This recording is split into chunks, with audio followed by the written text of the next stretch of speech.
저희 엄마는 저에게 온 지 13년 만에 제 곁을 떠나셨어요. 그런데 14년 후에 저에게 두 번째 엄마가 생깁니다. 바로 장모님이시죠. 근데 그 장모님이 30년 동안 저희 엄마 역할을 톡톡히 해주시다가 지난해 겨울에 제 곁을 떠나셨거든요.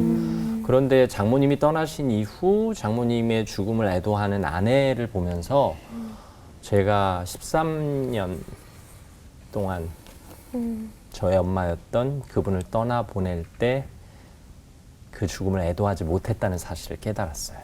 그래서 나는 지금 오래된 애도를 시작해야 되겠구나라고 생각했죠. 사실 슬픔이 마음속에 고여 있더라고요. 애도를 통해서 슬픔을 표현하고 내보내야 하는데 그 슬픔을 지난 45년 동안 마음에 고여놓고 살다 보니까 다른 관계에 영향을 미치기도 하더라고요. 이를테면 제가 장모님을 잘 모시다가도 엄마에겐 이렇게 못해드렸는데 엄마에게 미안하네. 엄마가 혹시 섭섭해하면 어떡하지? 뭐 또 아내와 하다가도 아내가 시어머니를 만났었으면 더 좋았을 텐데 뭐 이런 생각도 하면서 어머니와 해결하지 못한 감정 혹은 떠나보낸 아버지와 해결하지 못한 감정들이 마음에 머물러 있으니까 다른 관계가 온전히 깨끗하지 못하고 또 깔끔하지 못한 경우를 많이 경험해서요.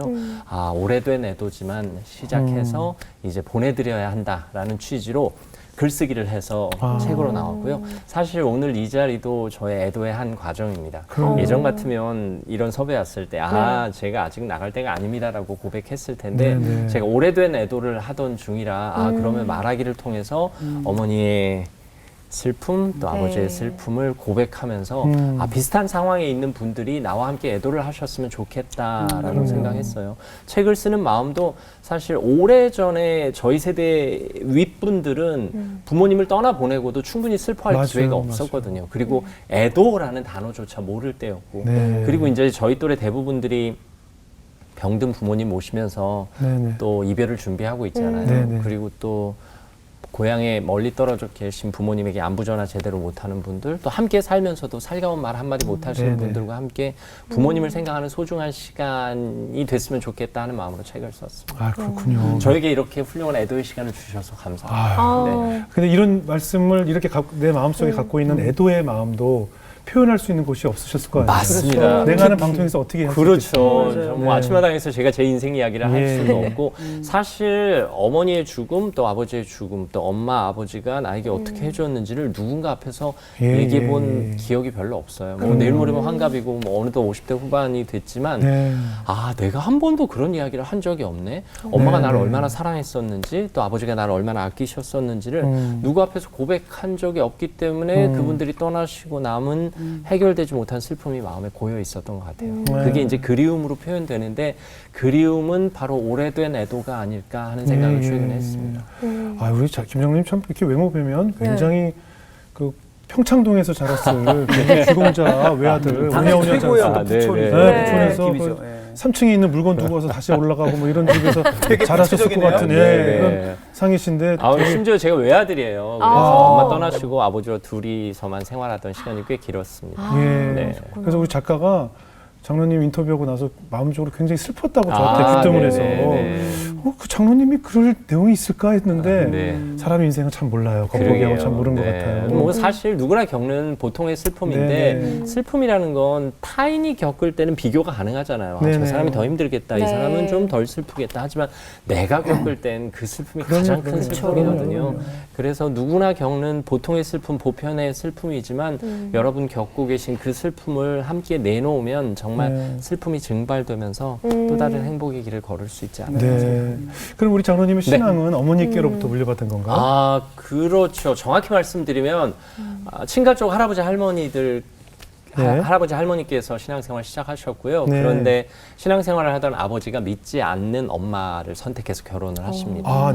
하지만 할아버지 할머니가 엄마에게 신앙을 강요하지는 않으셨고 엄마 사진을 성경책에 넣고 다니며 끊임없이 기도를 하셨대요. 근데 제가 아주 어렸을 때 할아버지 할머니는 세상을 떠나셨고 초등학교 4학년 때로 기억해요. 제가 어느 순간 가정환경조사서에 종교란에 기독교라고 쓰고 싶은 거예요.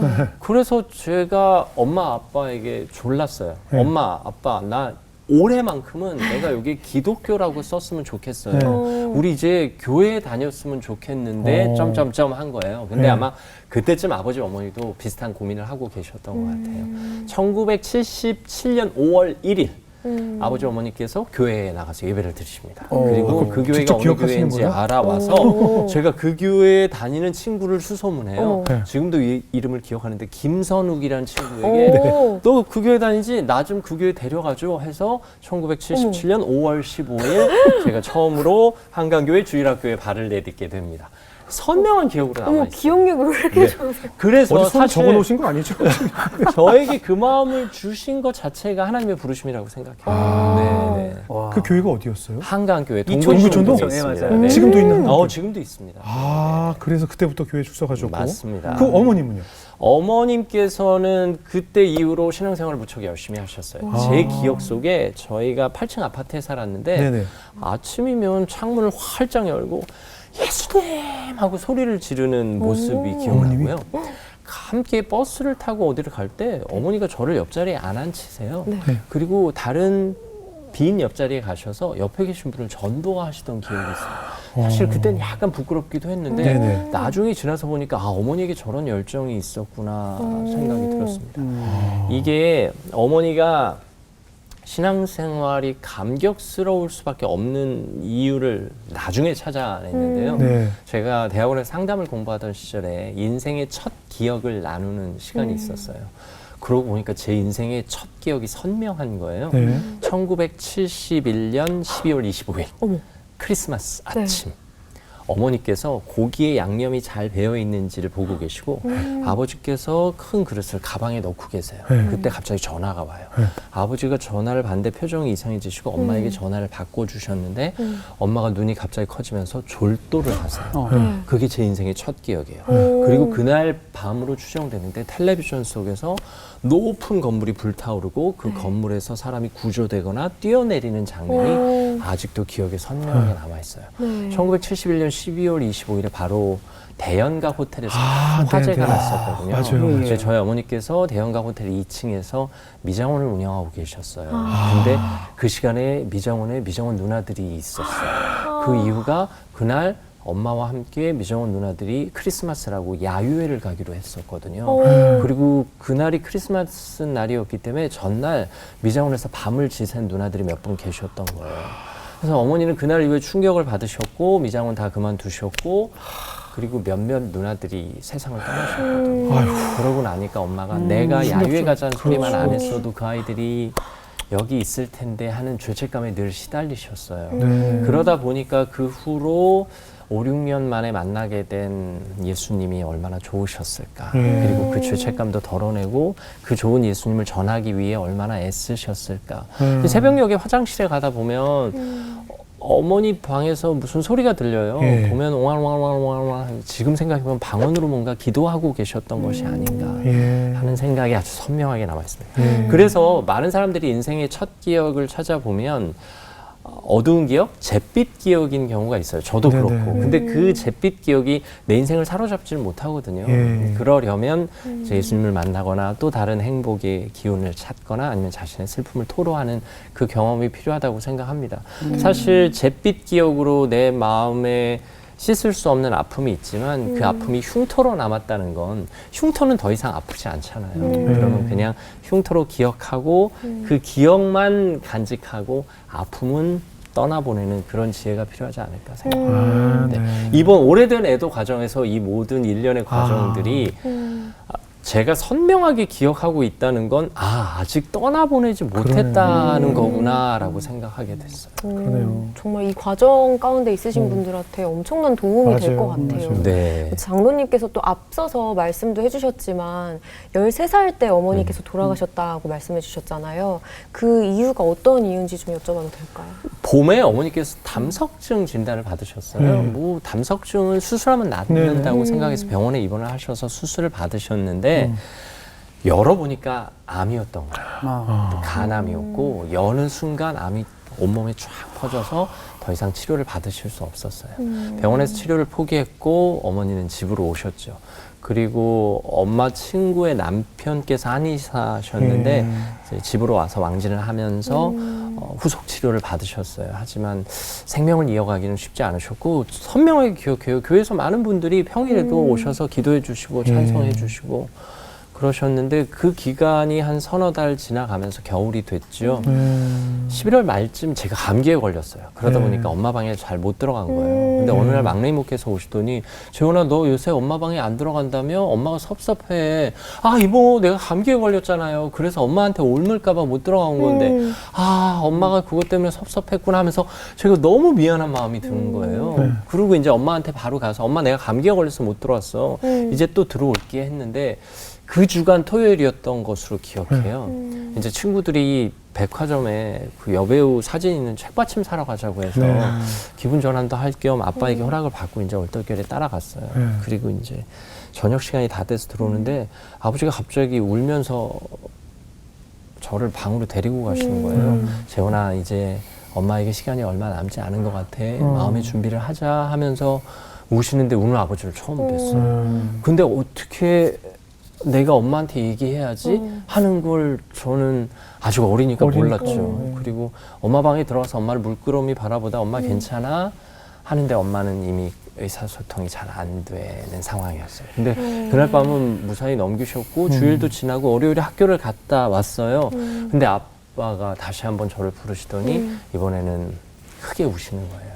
이제 때가 됐다 하고 이모들이 오시고 교회에서 많은 분들이 오셔서 엄마 방에 모여서 찬송하며 엄마가 떠나시는 그 순간을 기다리는데 9시가 넘어가면서 제가 꾸벅꾸벅 졸았나 봐요. 아빠가 재원아 아직 괜찮으니까 네 방에 가서 좀 쉬렴 하고 방에 가서 잠깐 누웠나 싶은데 잠이 들었던 모양이에요. 막내 이모가 와서 얼른 깨우는데 그때 이미 엄마가 떠나셨어요.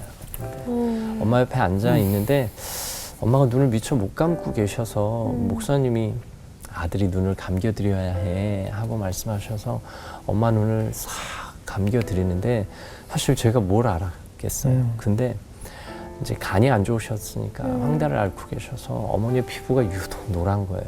그리고 툭 떨어져 있는 엄마 손도 노랗고 그 노란 엄마의 얼굴이 아직도 선명하게 기억이 나요. 근데 저는 울지 않았어요. 아니 울 줄 몰랐어요. 그러니까 울어야 되는 건지도 몰랐고 슬픔을 어떻게 다스려야 되는지도 몰랐고 13살 나이에 집에 손님들은 많이 와 계신데 엄마가 내 곁을 떠났다는 것조차 받아들이질 못했어요.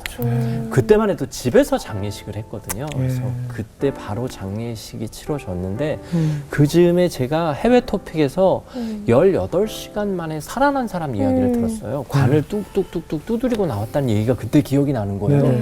아, 우리 엄마도 18시간 만에 살아나지 않을까 해서 장례식을 치르고 손님을 맞이하면서도 제가 시간을 세고 있었어요. 그래서 그 다음날 오후 늦게 18시간이 됐을 때 제가 관에 귀를 기울이고 관을 계속 쳐다보고 있었어요. 소리가 나지 않을까? 그렇게 한 1시간이 흘렀던 것 같아요. 아, 우리 엄마는 살아나지 않는구나라는 걸 생각하면서 제가 그제서 어머니가 제 곁을 떠났다는 걸 받아들여요. 이게 45년이나 된 이야기인데도 그래도 제가 선명하게 기억하고 선명하죠. 있는 게 아직 애도를 하지 못했다는 증거라는 것을 이번에 깨달았어요. 뭔가 어린 아이에게 가장 큰 품이었을 그 부모님이 한순간에 사라져 버렸으니까 얼마나 큰 상실감이 있었을지 상상도 안 되는데 어떠셨을까요? 사실 엄마가 돌아가셨으면 학교에 전화를 해야 되잖아요. 학교에 못 간다고. 근데 제가 차마 전화를 해서 선생님한테 뭐라고 말해야 하지? 하고 학교에 전화를 못하고 그냥 장례식에 있었어요. 그런데 이제 교회 친구들을 통해서 반 친구들이 알게 되고 하면서 우리 반 애들이 우르르 몰려오는데 이걸 어떻게 감당해야 하지? 하긴 제가 생애 최초로 경험하는 장례식이었던 거거든요. 그 순간부터 내가 엄마 없는 아이구나 라는 걸 느끼기 시작한 거예요.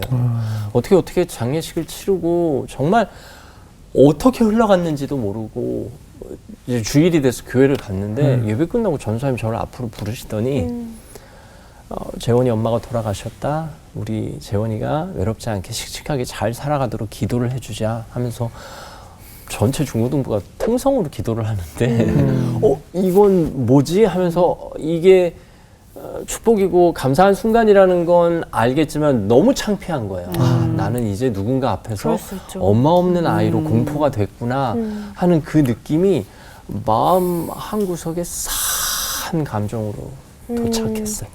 그래서 이걸 내가 어떻게 살아가지 싶었는데 사실 장례식이 집에서 치러졌으니까 가장 큰 문제는 복도식 8층 아파트에서 어머니의 관이 내려올 방법이 없는 거예요. 진짜 어떻게 해요? 생각해낸 게 이제 이사할 때 쓰는 흔들리는 곤돌라에 네네. 관이 실려서 내려오는 거예요. 네네. 저는 영정사진 들고 막내모랑 먼저 내려와서 밑에 주차장에 있고 곤돌라에 실려서 어머니의 관이 내려오는데 네네. 12월 초 찬바람이 꽤 많이 불었어요. 네네. 그 곤돌라가 흔들리는 거예요. 그 순간 우리 엄마는 무서워서 놀이기구도 못 하시는데 무서우면 어떡하지? 하면서 내내 천천히 내려오는 관을 목도했던 그 생각이 아직도 선명하게 기억나요. 그러면서 이제부터 내 인생도 흔들리겠구나라는 생각을 했었어요. 아유. 아유 죄송합니다. 이게 아니요. 저 애도한답시고 저의 옛날 원래 이야기를 하다 보니 네, 아니에요. 그 어린 재원이의 그 네. 시선이 너무 공감이 돼서 그럼요. 이제 우리가 갑자기 그 13세 된 어린이가 엄마 없이 살아갈 내일부터의 그리고 제가 볼 때 장모님 굉장히 어렸을 때 똘똘하고 똘망스러운 어린이였을 것 같은데 그러면서도 내성적이고 네. 차분하고 이제 혼자 있는 시간 좋아하고 그런 청소년이었어요. 아니 그러셨을 사실 것 같은데. 어린이에 가까웠죠. 네. 네. 근데 늘 엄마의 보살핌을 받다가 내가 엄마 없는 아들이 됐다라는 걸 느끼는 순간 옆집에 이제 가까이 지내시던 할머니가 한 분 계셨는데 이제 제가 혼자 있는 걸 아시니까 네. 가끔 불러서 뭘 먹여주시는 거예요. 네. 이제 반찬하면 나눠주시고 했는데 그 할머니가 해주신 것 중에 장떡이 있었어요. 네, 장떡. 이제 이렇게 부침개처럼 네, 해주시는 네. 장떡이 그렇게 맛있는 거예요. 사실 어머니께서는 저에게 해주시던 반찬이 뭐 이를테면 양배추 김치, 뭐 햄버거 스테이크, 뭐 시금치 무침, 뭐 마카로니 무침, 소세지 해가 그렇게 한 접시에 해주던 이렇게 서양식 반찬들이 많았거든요. 네. 이제 그게 추억의 음식이었는데 할머니께서 장떡을 해주셨는데 너무 맛있는 거예요. 네. 근데 어느 날 집에 왔는데 그게 너무 먹고 싶은 거예요. 근데 제가 내성적이다 보니까 옆집에 가서 할머니 이것 좀 해주시겠어요? 못하죠. 할 자신이 없는 거예요. 네. 근데 집에서 부침개랍시고 만들어 봤어요. 그래서 장떡이니까 된장이 들어갈 거야 하고 된장을 풀어서 넣었는데 이거 영 그런 맛이 안 나는 거예요. 나중에 알고 보니까 고추장을 풀었어야 맞아요. 되는데 된장으로 풀어놓고 장떡을 잔뜩 만들어 놨는데 먹어보니 맛은 없어요. 이런 된장 되는 거죠. 그렇죠. 근데 아빠가 들어와서 이 모습을 보면 또 너무 슬프실 것 같아서 얼른 그걸 막 허겁지겁 먹어 제끼는데 눈물이 또 새록새록 눈물 나는 장면들 아유. 연속이네요. 네, 그 장면도 기억나고 또 그 할머니 집에 가면 그 어린 승호, 정호 형제가 있었어요. 네. 유치원에 다니던 아이가 형은 엄마 없어서 너무 외롭겠다 이런 얘기를 볼 때마다 하는 거예요. 그것 또한 쉽지 않은 일이었는데 저만의 애도 의식이 있었어요. 네. 사실 이제 주일에 교회 갔다 오면 예. 주일 점심 시간에 우정의 무대라는 프로그램이 있었어요. 네. 이상용 선생님이 선생님. 진행하시던 군인 프로그램이었어요. 예. 그때 흘러나오던 맞아. 한 코너 엄마가 그 노래 너무 슬퍼요 진짜. 네. 아, 이제 국군 장병 네, 뒤에 분들이 계신 분은 모여 저희 있고, 어머니가 맞습니다 이거. 어머니 한 분이 오셔서 무대 네, 뒤에 네. 있고 이 어머니가 나의 어머니라고 확실합니다. 생각하는 분들은 무대로 올라오세요. 네. 쭉 올라가죠. 제가 그걸 보면서 나는 군대 가도 저 코너에는 참여를 못 하겠구나 하는 생각이 드는 거예요. 그러면서 그러면 내 주변 머리에 엄마는 없지만 저 무대에 올라가서 하늘에 계신 엄마를 보고 싶습니다라고 말할 자신도 없는 거예요. 그 순간 천국에 가면 내가 엄마를 알아볼 수 있을까? 천국에 가면 혹시 이 분위기가 아닐까? 예. 모든 엄마들이 모여 계시고 내가 무대 뒤에 아들로 있고 엄마들이 이 사람이 아들이라고 생각하는 분은 올라오세요 네. 하면 엄마들이 올라왔을 때 엄마가 나를 알아볼까? 내가 너무 어렸을 때 돌아가셔서 엄마가 나를 못 알아보면 어떡하지 하면서 그 프로그램 그 코너가 진행되는 한 15분 20분 동안 내내 폭풍 오열을 했어요. 사실 어머니 돌아가셨을 때 울지 못했던 쌓여있던 그 눈물을 일주일에 한 번씩 그 시간에 풀어냈던 그 기간이 한 1년 정도 됐다고 봐요. 아니 아버지는 이제 장례를 다 치르시고 네네. 아버지도 사실 굉장히 심적으로 외로우셨을 그렇죠. 텐데. 사실 장례식에서 영정사진 들고 계속 따라가다가 어머니 묻고 내려와서 따뜻한 묵국 먹은 것까지는 기억나는데 그 다음은 네. 기억이 안 나요. 다음 기억이 안방에 제가 누워있고 아빠가 제 다리를 주무르고 계신 거예요. 근데 내가 눈을 떠도 아빠한테 뭐라고 해요. 이게 아마 그 다음 날인가 보다 쓰러진 듯 잠들었고 저를 안아서 잠자리에 계셨고 저는 24시간 꼬박 잔 게 아닌가 싶은데 깼는데 눈을 감고 한참 있었어요. 근데 아버지가 우시는 거예요. 제 다리를 주무르면서 하나밖에 없는 아들이 이제 언제 키우지, 이 엄마 없는 아들을 어떻게 키우지 하는 심정이셨을 거 아니에요. 근데 깨어났는데 그 이후로 아버지와 엄마 이야기를 하지 않았어요. 아버지의 슬픔도 위로해드리지 못했고 사실 아버지도 제 슬픔을 헤아려주지 못하셨고 서로 너무 슬플까봐 엄마 얘기, 슬픈 얘기, 눈물 얘기는 하지 못했고 그 이후로 잠시 방을 옮겨서 제가 아버지와 함께 안방에서 잠을 잤던 기억이 있어요. 오롯이 그게 이제 유일한 서로에게 대한 위안이 아니었을까. 또 엄마가 없기 때문에 차별을 당하는 경우도 있죠. 이것도 이제 뭐 가끔 겪는 일인데 이제 친구 생일에 가면 이제 친구 엄마들이 친구 생일 밥상 차려주시잖아요. 그럼 또 이제 그 친구 엄마들이 제 상황을 아시니까 많이 먹어라 해요. 그럼 또 전 또 많이 먹어요.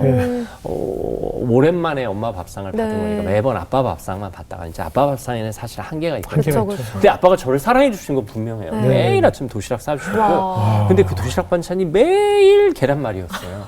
근데 계란말이를 정말 어렵잖아요. 성의껏 싸주셨어요. 계란말이 소세지 어려워요. 넣고 파 넣고 정말 튼실하고 튼튼하게 싸주셨는데 매일 계란말이였다는 게 아쉬움이죠. 그럼에도 불구하고 이제 제가 친구네 집에 가면 이제 허겁지겁 먹는 거예요. 근데 여전히 제가 식탐이 많아요. 그래서 그게 그런 것 때문인가 싶기도 하고 물론 이제 제 체질 때문이고 성향 때문이긴 하겠지만 어쨌든 그 시절은 그렇게 보냈습니다. 그럴 때 이제 하나님이 큰 위로가 되셨죠.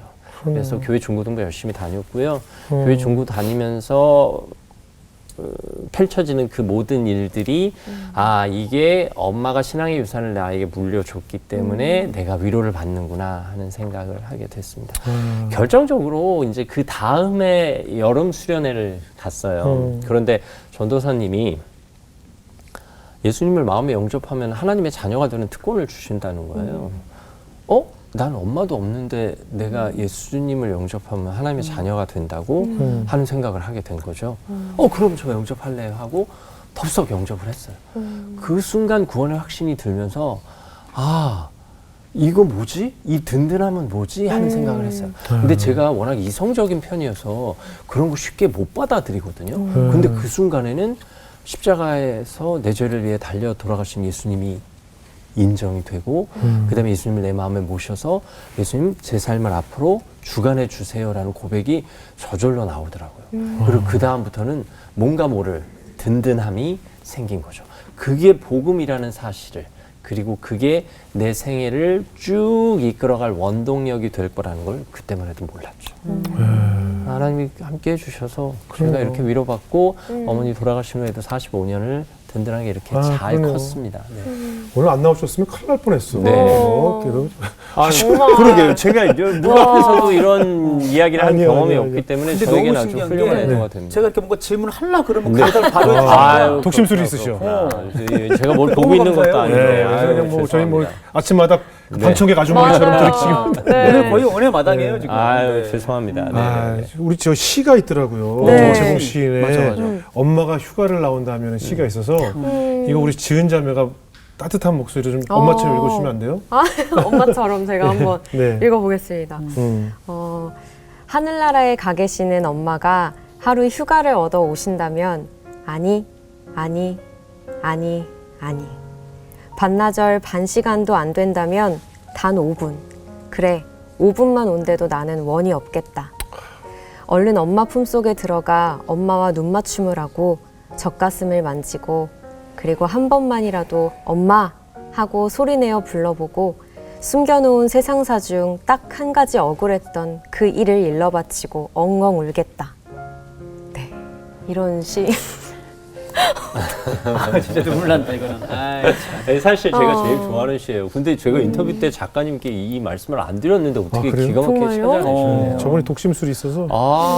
네, 진짜 저의 잠자리에 들 때마다 늘 엄마가 내 품에 휴가를 와주셨으면 좋겠다라는 생각을 하죠. 근데 엄마가 좀처럼 안 내려오세요. 근데 생각해보면 엄마는 늘 같이 계시는 거죠. 왜냐하면 그 꿈이라는 것도 그런 것 같더라고요. 나와 함께 보낸 시간에 관련된 이제 기억들이 뇌가 기억을 하는 곳인데 엄마를 안 보고 지낸 시간이 더 길다 보니까 엄마가 안 보이는 것 같고 엄마의 모습도 사실 그 시대에서 그렇죠. 그때의 엄마의 모습에서 멈췄잖아요. 그 이후에 어머니의 모습이 없기 때문에 아마 우리가 느끼기엔 꿈에 안 나타난다라고 생각하는 것 같아요. 엄마가 일찍 떠나셔서 좋은 점을 애써 찾아봤어요. 네. 엄마는 여전히 저에게 젊은 엄마. 그래요, 그러네요. 맞아요. 네. 저희 엄마는 늙지 않으세요. 네. 맞아요. 제가 엄마가 돌아가신 나이를 지나서 50대 그러네요. 후반의 나이가 네. 돼도 저희 엄마는 그 젊은 엄마 맞아요, 그대로 맞아요. 남아있으셔서 근데 그렇겠네요. 어느 순간 엄마 생각을 하는데 엄마 얼굴은 떠오르는데 엄마 목소리가 생각이 안 나는 거예요. 이게 엄마가 가신 지 오래됐구나. 지금은 사실 영상 자료도 있고 뭐 녹음 자료도 있고 해서 여러 모양으로 일반 가정에서도 엄마를 추모할 수 있는 그런 자료들이 있지만 그때만 해도 그런 거 전혀 없었거든요. 근데 엄마가 저 영어 공부 시킨다고 그 테이프에다가 영어 문장을 녹음해 주신 테이프가 있었는데 제가 거기에 음악 녹음한다고 다 지우고 그랬던 기억이 아유, 있어요. 어릴 때니까 뭐. 그러니까. 네. 그래서 지금 우리 여기 카메라 보고 네. 우리 저 작가님 제일 좋아하는 순서인데 작가님 이거 할 때 제일 행복해 하시거든요. 네. 저기 하늘에 계신 어머니에게 네. 영상 편지 하나 써볼 수 있을까요? 사실 제가 아침마당 진행하면서 출연하신 많이 분들에게 이런 요청을 많이 하는데 이게 이렇게 난감한 거예요. 네, 이제 입장 받고 아시겠죠. 그러니까요. 근데 작가님은 왜 진즉 저에게 네. 이런 시간이 있다고 말씀을 안 하셨어요? 원래 즉흥적으로 많이 시키세요. 그러게요. 예, 그러게요. 되게 흐뭇하고 자기가 뭐 한 것처럼 되게 좋아하거든요. 이거 네. 영상 편지 하는데. 엄마, 네, 저 이렇게 잘 자랐어요. 사실 걱정을 많이 했어요. 엄마가 미안해 하실까봐. 엄마가 노산이라고 약하게 났을까봐 걱정하셨잖아요. 이렇게 잘 컸어요.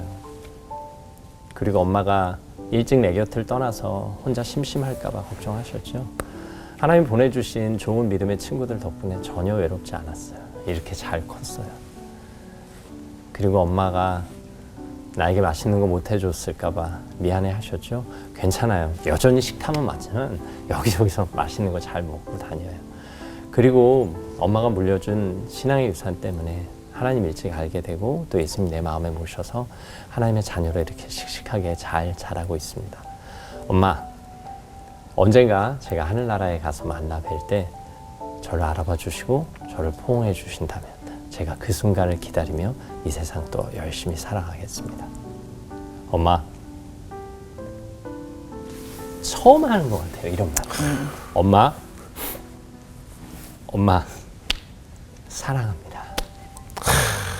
엄마와 함께한 13년 덕분에 엄마가 떠난 이후의 45년도 저는 이렇게 잘 살아왔습니다. 그리고 이만큼 잘 살았습니다. 감사합니다. 지금 보니까 제가 엄마 사랑합니다라는 말을 했던 기억이 없어요. 그렇겠죠. 어렸을 때니까. 네. 그때는 그리고 또 부모한테 뭐 사랑합니다 이렇게 그쵸. 얘기 잘 안 하던 시절이라. 영상 편지 최초로 편지 쓰는 사람은 안 우는데 듣는 사람만 우는 경우는 또 세상에서 처음이네요. 정말. 그래. 아이고 우리가 써야 돼 지금. 네. 오늘 그만하자. 예, 저는 뭐 이렇게 감당하네요. 아니 그냥 어머니께서 얼마나 흐뭇하게 네, 바라보고 그러니까. 계실까 싶어가지고. 사실 엄마의 얼굴이라는 책을 쓰면서 이 애도가 이렇게 소중하구나 네. 글로 옮기고 또 지금 새롭게 합소서를 기회 주셔서 말로 옮기면서 저는 지금 홀가분해지는 느낌. 그러니까 가벼워지는 느낌. 덜어낸 느낌이겠네요. 네네. 네. 엄마 아버지를 보내드리는 그런 느낌. 예, 각자 왜 눈물 단추들이 있잖아요. 네, 맞아요. 저는 생각할 때 각자의 마음속에 눈물 단추들이 있는 것 같아요. 누르면 터지는 눈물 단추가 어떤 단어 또 어떤 존재가 있을 텐데 사실 대부분이지만 엄마, 뭐 아버지, 뭐 혹은 뭐 사랑했던 사람들에 대한 것들이 아마 눈물 단추일 텐데 아마 오늘 박영호 목사님의 엄마라는 눈물 단추를 누르신 것 같아요. 사실 제 인생 이야기를 하고 나서 더 힘든 삶을 사신 분들이 많기 때문에 한편은 부끄럽지만 네네. 이런 제 인생의 보통의 슬픔이 보편적인 슬픔이 누구나 갖는 슬픔이기 때문에 그럼요. 슬픔을 나눌 수 있는 기회만큼 위로가 되는 건 없지 않나 맞아요, 생각이 맞습니다. 들어서 제가 아주 큰 위로받고 갑니다.